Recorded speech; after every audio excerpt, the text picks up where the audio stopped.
Mi mundo se acabó un martes a las 3 de la tarde. Recuerdo el sonido de la lluvia golpeando contra el cristal de mi oficina en el piso 50, mientras mis abogados, con rostros sombríos, me decían una palabra que yo creía borrada de mi vocabulario: bancarrota. En una hora pasé de ser Ricardo Balbuena, el rey Midas de las finanzas, al hombre que no tenía ni para pagar un café. Creí que la fortuna era mi armadura, mi identidad, mi todo. Pero esa tarde, bajo la misma lluvia que parecía burlarse de mi caída, me di cuenta de que mi castillo de oro estaba construido sobre arena. Sin embargo, no sabía que esa tormenta no había llegado para ahogarme, sino para lavar el lodo de mis ojos y permitirme ver un tesoro que había estado frente a mí, invisible para un millonario. Esta no es una historia sobre perder dinero, es la historia de cómo la pobreza más absoluta me guió hasta la única riqueza que importa. Es la historia de cómo te encontré a ti, Sofía, en un tazón de sopa caliente y entendí que había sido un miserable toda mi vida, hasta el día que lo perdí todo. Mi nombre es Ricardo. A mis 48 años, mi vida había sido una escalada implacable. Coleccionaba empresas como si fueran cromos, coches de lujo que apenas conducía y una soledad tan vasta como mi cuenta bancaria. Medía a las personas por su utilidad y al éxito por los ceros a la derecha.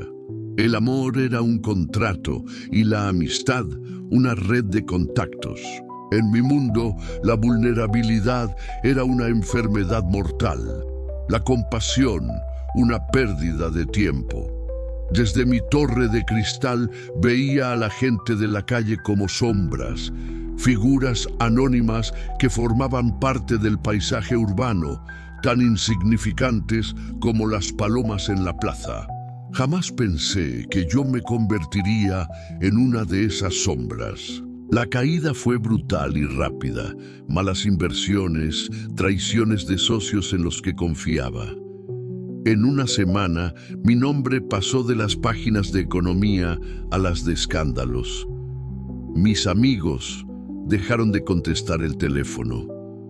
Me quedé solo, con un traje caro y el alma en ruinas, caminando sin rumbo por las calles que antes dominaba desde las alturas.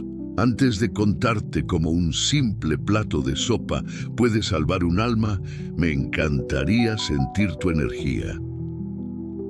Dime en los comentarios, ¿desde qué rincón del mundo te conectas con esta historia? Tu presencia aquí transforma este monólogo en una conversación de corazón a corazón. Fueron 3 días de vagar. 3 días donde el hambre física comenzó a competir con el hambre existencial. Fue el hambre lo que me llevó, derrotado y humillado, a una pequeña puerta de madera en un callejón, de donde salía un aroma a pan y a hogar. Un cartel escrito a mano decía: «Comedor La Esperanza, si tienes hambre, eres bienvenido». Entrar en ese comedor fue el acto más difícil de mi vida. Mi orgullo, lo único que me quedaba, gritaba en silencio. El lugar era pequeño, lleno de mesas de madera gastadas y gente con miradas cansadas pero dignas. Eran las sombras a las que yo nunca había prestado atención, y ahora yo era una de ellas. Me senté en el rincón más oscuro, esperando ser invisible. Entonces te vi por primera vez, Sofía. Te movías entre las mesas con una serenidad que parecía fuera de lugar en medio de tanta necesidad. No caminabas, flotabas. En tu rostro no había lástima, sino un respeto profundo por cada persona a la que servías. Tenías una luz propia, una calidez que llenaba el pequeño local. Cuando llegaste a mi mesa, yo no pude levantar la vista del suelo. Me sentía desnudo, expuesto. ¿Un mal día? Preguntaste con una voz tan suave que desarmó por completo el muro que quedaba de mi arrogancia. No respondí. Simplemente asentí, con la garganta apretada. Dejaste frente a mí un tazón de sopa de lentejas, humeante y espeso, y un trozo de pan. No era un acto de caridad, se sentía como un regalo.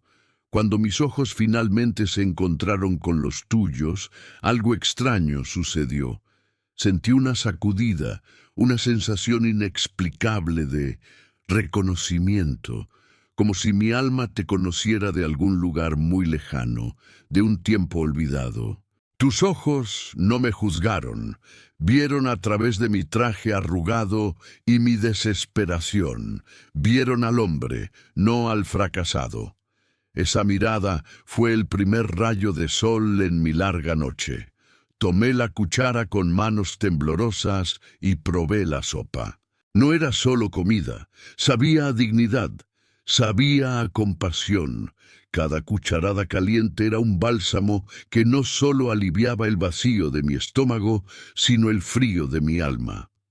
Lloré en silencio, con la cara sobre el plato, por primera vez en más de 20 años. No lloraba por el dinero perdido. Lloraba porque una completa desconocida, con un simple plato de sopa, me había tratado con más humanidad de la que yo había mostrado a nadie en toda mi vida. Ese día, en ese comedor, no solo llené mi estómago, empecé a darme cuenta de que quizás la bancarrota no era el final de mi historia, sino el verdadero comienzo.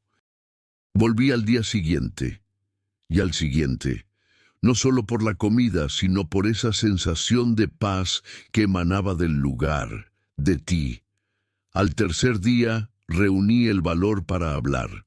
No tengo dinero para pagar, te dije con la voz ronca, pero puedo trabajar. Sé de números, de gestión. Me miraste y sonreíste con dulzura. Aquí no necesitamos gestores, Ricardo, respondiste, y fue la primera vez que escuché mi nombre sin un tono de acusación o lástima. Aquí necesitamos manos. ¿Sabes pelar patatas? La pregunta me descolocó. Yo, que había manejado carteras de millones, no tenía idea de cómo sostener un pelador. Me llevaste a la cocina, un espacio pequeño pero increíblemente organizado.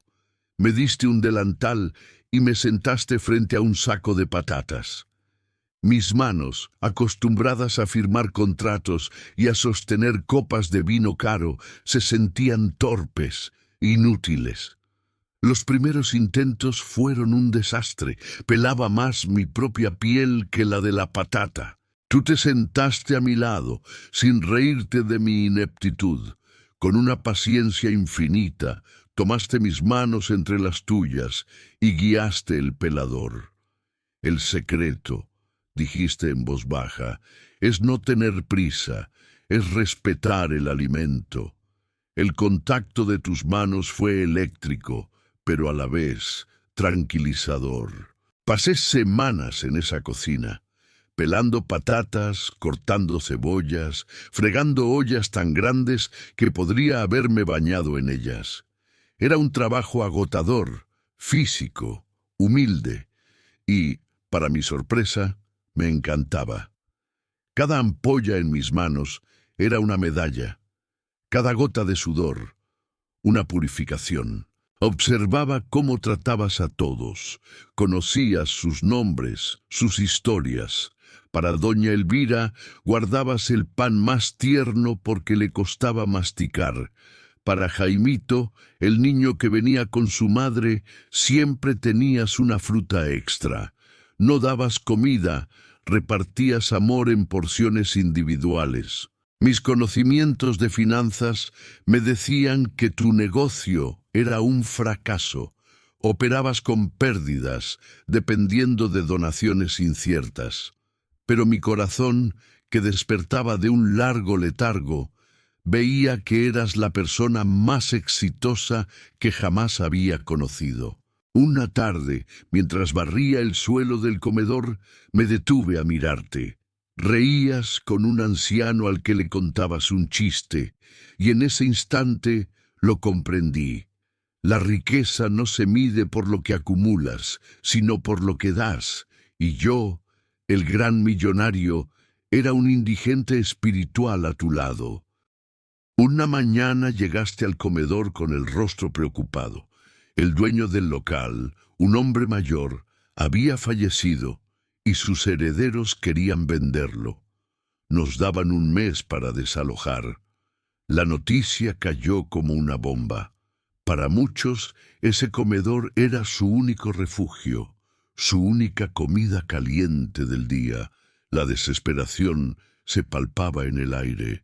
Vi el pánico en los ojos de todos, pero en los tuyos, Sofía, vi determinación. La esperanza no puede cerrar, dijiste en una reunión improvisada. Encontraremos una solución. Pero las soluciones requerían dinero, y el dinero era precisamente lo que no teníamos. Fue entonces cuando algo dentro de mí hizo clic. Por primera vez en meses, mi antigua mente de estratega se despertó, pero con un nuevo propósito. No necesitamos dinero, dije, y todos me miraron como si estuviera loco. Necesitamos un plan, necesitamos a la comunidad. Mi voz sonaba diferente, segura, pero ya no era la voz arrogante del millonario, sino la de alguien que había encontrado una causa. Durante años había usado mi talento para hacer más ricos a los ricos. Ahora lo usaría para alimentar a los hambrientos. Diseñé un proyecto que llamé Alimenta la Esperanza. No se trataba de pedir limosna, sino de crear alianzas. Fui a hablar con el dueño del supermercado del barrio, a quien antes despreciaba. Le expliqué que en lugar de tirar la fruta y verdura que ya no estaba perfecta para la venta, podía donárnosla. A cambio, pondríamos un cartel en nuestro comedor agradeciendo su apoyo. Es buena publicidad para usted, le argumenté, usando su propio idioma, y una bendición para nosotros. Aceptó. Hice lo mismo con la panadería, con la carnicería, organicé a los voluntarios del comedor. Unos cocinaban, otros buscaban donaciones, otros corrían la voz. Creamos una red, un tejido social donde cada hilo aportaba su fuerza. Dejamos de ser un simple comedor para convertirnos en un proyecto comunitario. Tú, Sofía, eras el corazón de todo, la inspiración. Yo, por primera vez, me sentía como el motor, usando mis viejas habilidades para un bien real. Descubrí que el placer de cerrar un trato que salva un comedor era infinitamente mayor que el de cerrar uno que solo engordaba mi cuenta. El día que el plazo se cumplía, los herederos del local vinieron a desalojarnos, pero se encontraron con periodistas de la prensa local y una multitud de vecinos apoyándonos. La presión fue tal que nos ofrecieron un alquiler a un precio simbólico. Habíamos ganado, no con dinero, sino con unión. Esa noche me miraste con un orgullo que me calentó el alma. Sabía que había un gran hombre dentro de ti, Ricardo, dijiste. Después de la victoria para salvar el comedor, algo cambió entre nosotros.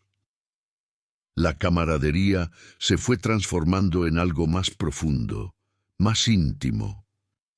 Pasábamos horas juntos, no solo trabajando, sino conversando al final del día, cuando el último voluntario se había ido y el local quedaba en silencio. Me contaste tu historia. Cómo habías sido enfermera y, tras una dolorosa pérdida personal, decidiste que querías sanar de una forma diferente, alimentando a los demás. El comedor no era tu trabajo, era tu medicina, tu forma de transformar tu dolor en amor. Tu vulnerabilidad era tu mayor fortaleza. Yo, a mi vez, Te confesé la inmensa soledad de mi vida anterior. Te hablé de cenas de gala donde no conocía a nadie, de una mansión que se sentía como un mausoleo. Te confesé que, por primera vez, me sentía en casa, allí, en ese humilde comedor, a tu lado. Una tarde, mientras ordenábamos el almacén, nuestras manos se rozaron al alcanzar la misma lata. La misma corriente eléctrica de la primera vez recorrió mi cuerpo, pero esta vez no aparté la mirada. Sostuve tu mano. Era suave, pero fuerte, una mano que conocía el trabajo y la caricia. Sofía, comencé a decir, pero las palabras se sentían torpes, insuficientes. ¿Qué nos pasa? Siento que te conozco desde siempre. Tú sonreíste, una sonrisa melancólica pero llena de sabiduría. Quizás así sea, Ricardo. A veces las almas tienen mejor memoria que nosotros. Esa frase se quedó grabada en mí. Tenía sentido.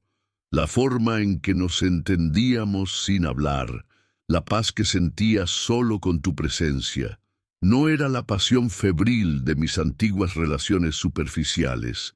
Era algo más antiguo, más sólido. Era el sereno reconocimiento de dos almas que después de un largo viaje por fin se habían vuelto a encontrar. No necesitábamos grandes declaraciones ni escenarios románticos. Nuestro amor se construyó en el día a día, en una sonrisa compartida sobre una olla de sopa, en el gesto de pasarme un paño para secarme el sudor, en la forma en que tus ojos brillaban cuando lográbamos ayudar a alguien más. Aprendí que el amor verdadero no es una conquista, es un servicio mutuo. Es admirar la luz del otro y ayudar a que brille con más fuerza. A tu lado, mi luz, esa que yo creía extinguida para siempre, comenzó a titilar de nuevo. Una noche, bajo la luz tenue de la cocina, simplemente te abracé, y en ese abrazo, sin necesidad de palabras, supe que había encontrado mi lugar en el mundo. No era una mansión ni una sala de juntas. Era allí, entre tus brazos. La paz que había encontrado parecía demasiado buena para ser verdad, y como suele suceder, el pasado volvió para ponerme a prueba. Estaba descargando unas cajas de verduras cuando un coche negro, reluciente y obscenamente caro, se detuvo frente al callejón. De él bajó Marcos, mi antiguo socio, el hombre que me había traicionado. Iba impecable, con un traje que costaba más de lo que el comedor gastaba en un mes. Me miró de arriba a abajo, con una mezcla de desprecio y curiosidad. «¿Valbuena? ¿Eres tú? ¿Qué demonios haces en este agujero?» Su voz era la encarnación de mi vida pasada. Una vida que ya me parecía ajena. «Vivo aquí ahora, Marcos», respondí con una calma que ni yo mismo esperaba. No había ira en mi voz, solo una distancia infinita. Él se rió. «No seas ridículo. He venido a ofrecerte una salida, un nuevo negocio en el extranjero. Dinero rápido, como nos gustaba. Podemos empezar de nuevo, volver a la cima». La oferta era tentadora. Una parte de mí, el viejo Ricardo, sintió el cosquilleo de la ambición. La idea de tener seguridad financiera de nuevo, de poder darle a Sofía una vida sin preocupaciones. Pero entonces miré mis manos, encallecidas por el trabajo, y miré hacia la puerta del comedor, donde tú estabas sirviendo a un anciano. Marcos siguió hablando, mencionando cifras con 6 ceros, yates, el regreso al juego. Pero sus palabras sonaban vacías, un idioma extranjero que yo ya no entendía. La cima de la que él hablaba me parecía ahora un abismo muy profundo y solitario. «Gracias por la oferta, Marcos», le interrumpí. «Pero mi negocio ahora es otro, y nunca he sido tan rentable». Él no entendió. Vio mi ropa simple, el entorno humilde, y pensó que me había vuelto loco. ¿Rentable? Estás regalando comida. Has perdido el norte, Ricardo.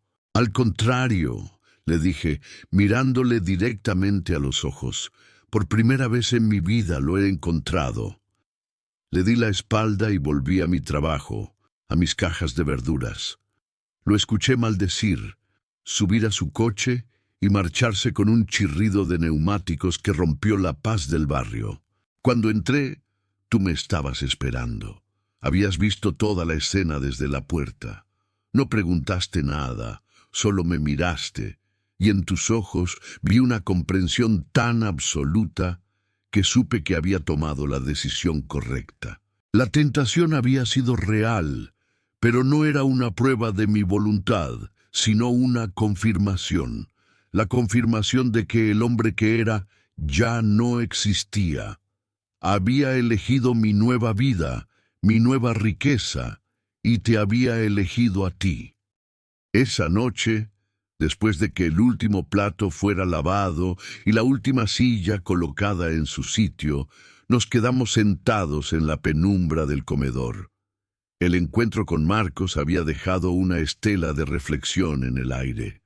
El contraste entre mis dos mundos nunca había sido tan evidente. Pudiste haberte ido con él, dijiste en voz baja, no como un reproche, sino como una simple observación. Volver a tener todo lo que perdiste. Giré para mirarte. La luz de la luna que entraba por la ventana iluminaba tu rostro, y nunca te había visto más hermosa. ¿Todo lo que perdí? Repetí, acercándome a ti. Sofía, cuando ese coche se marchó, me di cuenta de una gran verdad. Yo no perdí nada de valor aquel martes, solo solté lastre. El dinero, el poder, el prestigio, no eran un tesoro, eran una jaula de oro. Una jaula que me impedía sentir, que me impedía vivir, que me impedía encontrarte. Tomé tu rostro entre mis manos. Mi fortuna no estaba en los bancos, estaba perdida dentro de mí, esperando a aprender a ser útil, a ser humilde, esperando a ser digno de un amor como el tuyo. Las lágrimas brillaban en tus ojos, reflejando la luz de la luna. Durante años busqué el tesoro equivocado. Buscaba en balances, en acciones, en edificios. ¡Qué ciego fui! El verdadero tesoro es este momento. Es el calor de tus manos, es el propósito que encuentro cada mañana al levantarme para servir a tu lado.